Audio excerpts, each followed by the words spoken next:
We live? 3, 2, 1, go. What's up, YouTube? Okay, that was kind of...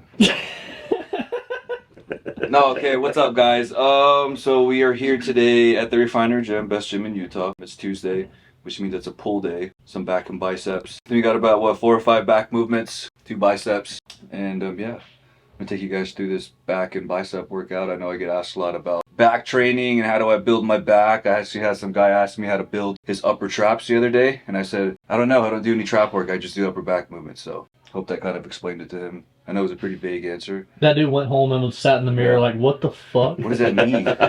Upper back for traps? I don't get it. Yeah, so back day today and some biceps. Also got my blood work back today and everything is looking pretty pristine, pretty mint. Liver enzymes are a little elevated, but that's to be expected if you're like a heavy weightlifter, bodybuilder, whatever you want to call it. Anyone that participates in like intense training, enzymes are going to be, liver stuff is going to be elevated just a smidge. Typically you want to take about 2 or 3 days off from training before getting your blood work done, just so you can get the best results. I didn't take 2 days off, I took 1 day off, so they were slightly elevated, but everything else was pretty pristine. So showed that to my coach, she was happy about that. We're still going to continue this health phase for a little bit longer because when we push with the Olympia, we're gonna push. So I want to be super healthy. So for all you guys out there that aren't checking your blood work, stop being fucking retarded. I mean, sorry, autistic. Can't say retarded. Stop being autistic and get your blood work done. Make sure you're healthy. Make sure everything's in check so you can do this for as long as you can and not die at 40 years old. Okay, unless you want to. I don't care. Whatever. Let's get started. When you're bulking and like you get that weight gain, you notice it. Like, and you feel lethargic. Like you walk around and you're like, fuck, dude. It's like 5 pounds doesn't seem like a lot. Even like 2 or 3 pounds, you notice that slight difference that you're now carrying around. Dude. Especially like with my calisthenics stuff, talking about weight gain, like at my heaviest, I can like feel the movement. Yeah, I'm like, I feel different. Even your joints are probably like, dude, what is this? Yeah. Even if like say like you're squatting, you know, your PR is like 500 pounds if you squat. If you add on like 2.5, 5 pounds, you're gonna feel. Or just if you say you added the 2.5 to the one side. Yeah, you're gonna feel that. Oh, you're gonna notice that. It's a huge difference. So yeah, stop being lethargic and fat. Or just get used to it. Or just don't go hiking. Or don't do bodybuilding if you want to do anything remotely athletic and fun. Yeah. Getting warmed up here, we start with like a neutral grip lat pull down. We like these mag grips right here. Very good stuff. Still do my warm-up sets, just kind of get the blood flowing, loosen everything up, get a good connection. So with these, I like to try to keep my body a little bit straight up. I don't want to be doing this, because if you're doing this and you're pulling like that, that's more of like a row, like an upper back row. So we're trying to warm up the lats. I'm gonna keep my body a little more upright and think about pulling my elbows and keeping them in front of me almost. You don't want to be pulling backwards like that. Because when I do that, I feel that all of my traps, like upper back. So keep that body a little upright, keep that core tight, and pull with your elbows in front. Squeeze those lats, get a full range of motion. And before you pull, tense those lats, engage them, and then pull down. Nice and controlled. Squeeze, control that neck. So I'll probably hit one more warm-up set after this. I'm feeling pretty good.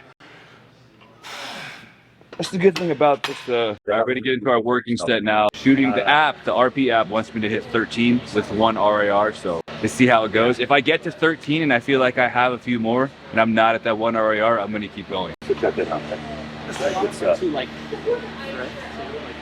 That's the good thing about this new reps and reserve training we've been doing is that I've been feeling pretty refreshed and like almost ready to go as soon as the workout starts, just during those warm-up sets.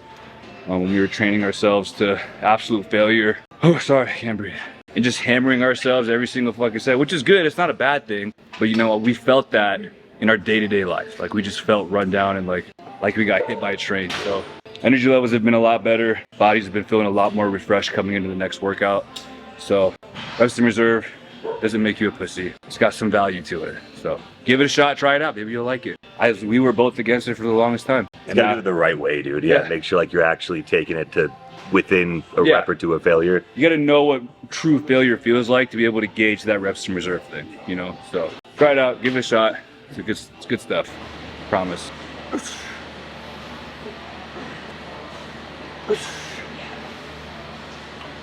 Yep.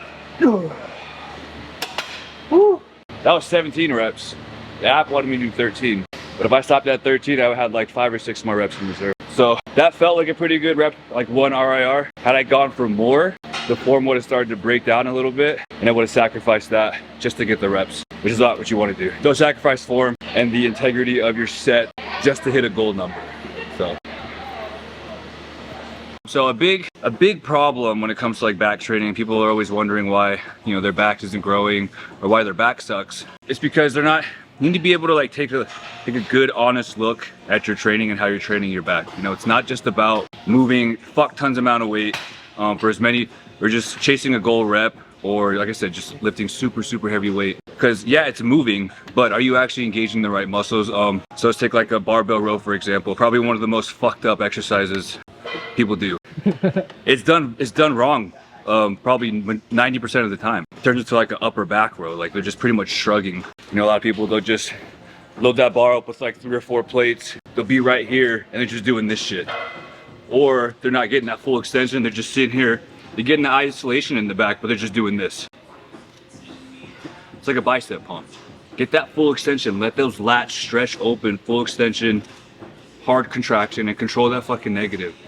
So that's gonna mean drop the weight a little bit, but I promise you, you ask any other bodybuilder that's made massive gains in their back, they saw the most improvement when they lowered the weight, dropped their ego, and actually focused on perfecting that movement, going through that full range of motion, and just doing the shit correctly. It's not about the weight you move, it's not about how many reps you move, it's about how good your set is. So ego lifting isn't like what C-Bum does? If he does, he can do whatever he wants, dude. He's fucking 5-time Mr. Olympia. So if C-Bum ego lifts, don't do what C-Bum does because you're not C-Bum. He's literally fucking 0.001 of the population when it comes to genetics. Hence why he's 5-time Mr. Olympia. So same thing with like that Sam Solik guy. Don't just do what they do because they do it. You're not fucking them. You don't have their genetics. And believe it or not, hard pill to swallow, genetics is gonna determine how well you do in this sport. But don't let that deter you from trying your hardest. Since we're pretty much warmed up now, we don't have to do as many warm-up sets, if any, in all the following exercises. Like for this, I did like one kind of warm-up set, more so just to make sure I had the seat at the right angle, make sure it felt right, like it was, you know, in the right position. That's pretty much my warm-up, and then I'm gonna go straight to my working set.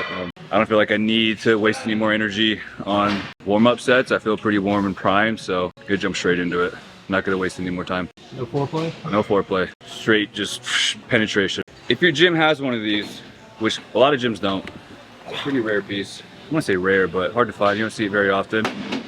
This is a pullover machine, made pretty popular by Mr. Dorian Yates. I hope all you guys know who that is. If not, then fucking do some research or something. But it's a really good machine. It's like, we'll do this over doing like a rope cable pullover, which most people do, which is still a really good exercise. Like I genuinely enjoy that movement. But if your gym has one of these, I highly recommend using one of these. You're a lot more stable. It's got a seatbelt on it, so you stay nice and tight, nice and locked in. And you can really isolate the lats, which is what we're trying to isolate. You really isolate it and get that movement. Yeah, if your gym has one of these machines, highly recommend using it just for more of the stability standpoint of it. You can lock yourself in with that seatbelt. You're seated, you're nice and fixed. All you got to do is just think about driving those elbows down, squeezing those lats, getting that full range of motion. But like I said, only if your gym has one of these. Rope pullovers are just as good. I enjoy those too. Those are really good exercises as well. So do the Dorian pullover. Yep.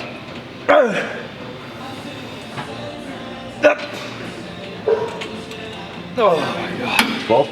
Yeah. Nice. This one just hurts in a good way. It's hard. I want easy stuff. Some scrote.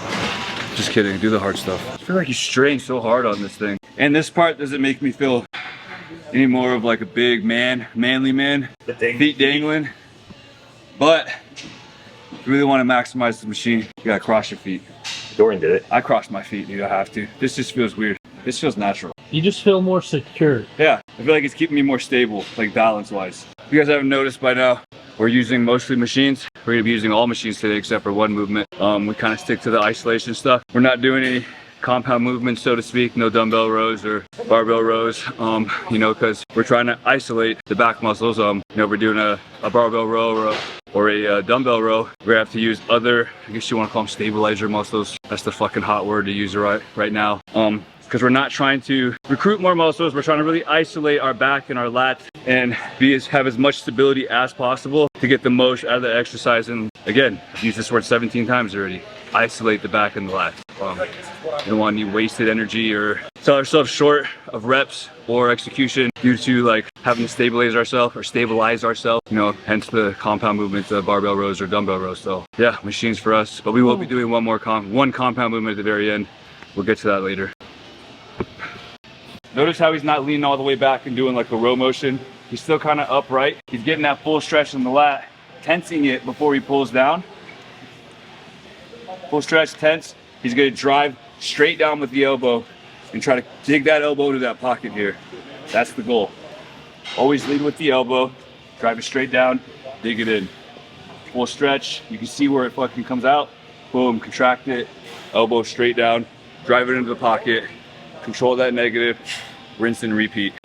Can you record? Oh, you can if you want. So Nutrex sent me. I feel like so unwanted. Like that's all I'm here to do is film. Yeah, like, sure, if you want. Like, if you want. Yeah, if you want to. We like hanging out with you. Thanks, you man. having the camera is just a plus. Thanks, man. Yeah. I never had friends. We enjoy your company. I was homeschooled. Even though you're homeschooled, Yeah.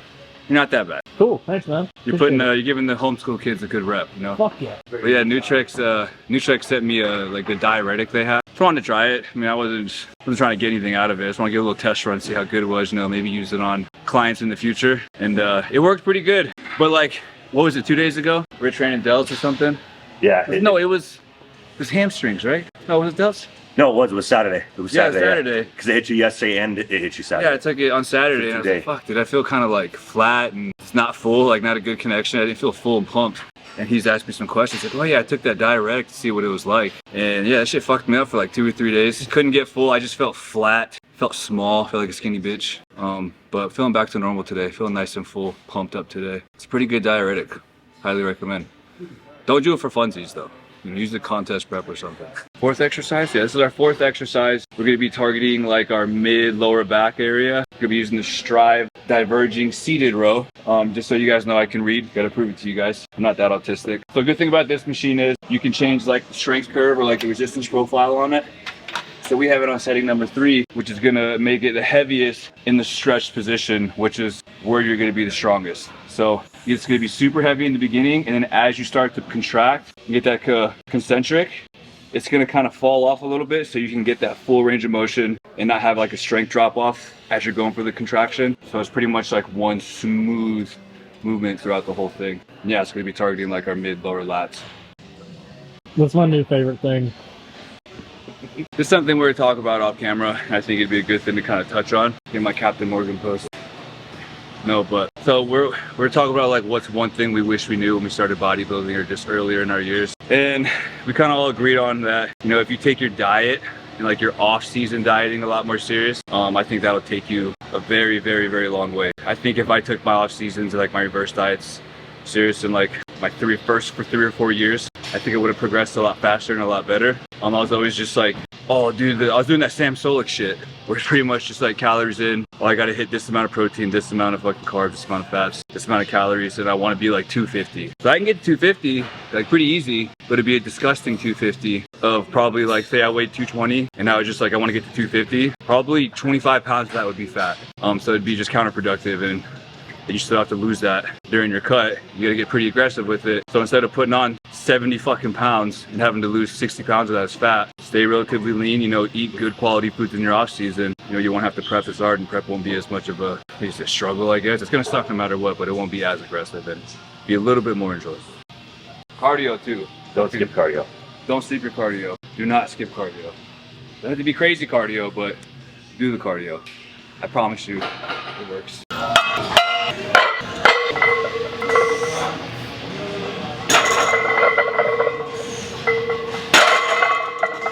Man, I don't want to do these. Finishing up here with our last back movement, and we're finally doing a compound lift for all you guys that are hating on us for using machines. Yeah, so we're gonna be doing rack pulls. So we have the setup, we have the bar set up kind of where it's pretty much like right below our knees, almost on our knee. You don't want it too high and we don't want it too low. Right here, we're just trying to really smoke that posterior chain. You know, after all the back movements we've done, we're pretty much pre-exhausted. We're just gonna finish up with a heavy compound. We're just doing 2 sets. I think my top set, I'm gonna hit 435, rep range of, I think it's like 12 or 13. And yeah, I'm really tired. That back day smoked me. I'm not looking forward to these, but there's no bitch assness over here, so we're gonna do it best we can. I got a question for you. What's up, John? Okay, so what do you do when you're really sore and it's time? Let's say you do a back day, your back's really sore, but it's time for back day again. I see how intense you work out here every time. The intensity is always there for you. So I'm like, what, does Nate get sore? What happens? Are you sore when it's like your back day again? What do you do? No, so if you're still really sore when it's time to train that body part again, don't train that body part. If it's a little soreness, like just a little bit of tenderness, and you can still have a good, effective workout, then by all means go for it. But if you're super, super sore, don't train that body part. It's not ready to be trained again. It's kind of, it's a negative effect. You're not going to get anything out of it. But yeah, I personally don't get sore. My back heals pretty fast. Yeah. And if you're still sore by the time it's time to train that back again, you need to look at your recovery. You're probably not sleeping good enough. You're not eating enough food. Okay. Maybe you need to pull back on your volume a little bit. So it's, yeah, you need to find out what you're doing wrong to make sure you're recovering for the next day. Yeah, because it's obvious to me that you're recovering because I see your workouts on how intense they are every single time. I'm like today, it's like my back day, but my back feels so sore. I'm like, do I just power through it or whatever? That's the worst thing to do. If it, like I said, if it's really sore. No, the worst thing to do is like not work out. I mean, like, what am I gonna do? Just not work out? Different body part or something. I know. Because if it's that sore, it's not gonna do anything. It's not gonna respond, man. You're actually doing more damage? Yeah. Okay. If it's I'm gonna go do more damage. If it's a little sore, then yeah. So like there was that one day when we were training quads. Like our quads were pretty sore, but it wasn't to the point where we couldn't still get a good workout. You know what I mean? Yeah. But had they been like tender to the touch, and like I couldn't even squat down, and I'm still fucking walking. Walking like that. Yeah. Then yeah, I wouldn't have trained them. It wouldn't be beneficial. That makes sense. Yeah. Appreciate you. Here for you, John. Yes, here it is.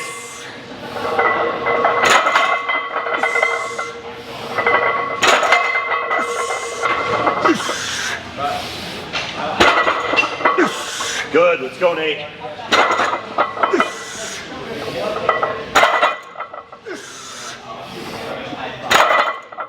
Yes.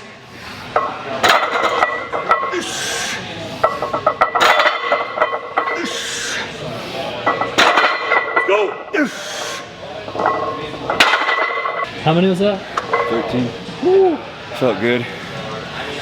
Can't breathe. All right, so we're finishing up our pull day with 2 bicep movements. First one's gonna be a preacher curl. This is also a strive machine, so we can overload the strength profile wherever we want. We're gonna do it similar to that strive seated diverging row, I think it was called. So we're gonna overload it in the beginning, fully stretched position when we're strong.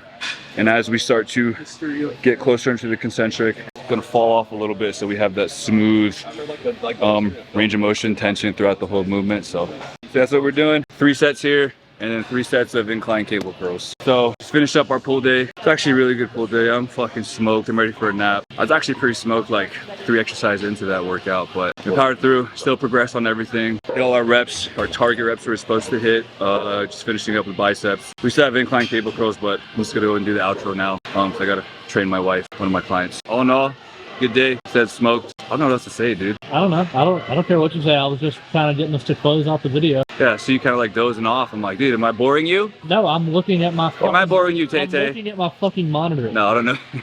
He's getting mad at me. I don't know what to say anymore, but yeah, that's a wrap. See you next time. Maybe we'll do glutes and hammy day for the next video. Show you how you can get that cake like Tato. He's got fat ass. Abrupt ending. Sprinkle. Abrupt ending. We're out.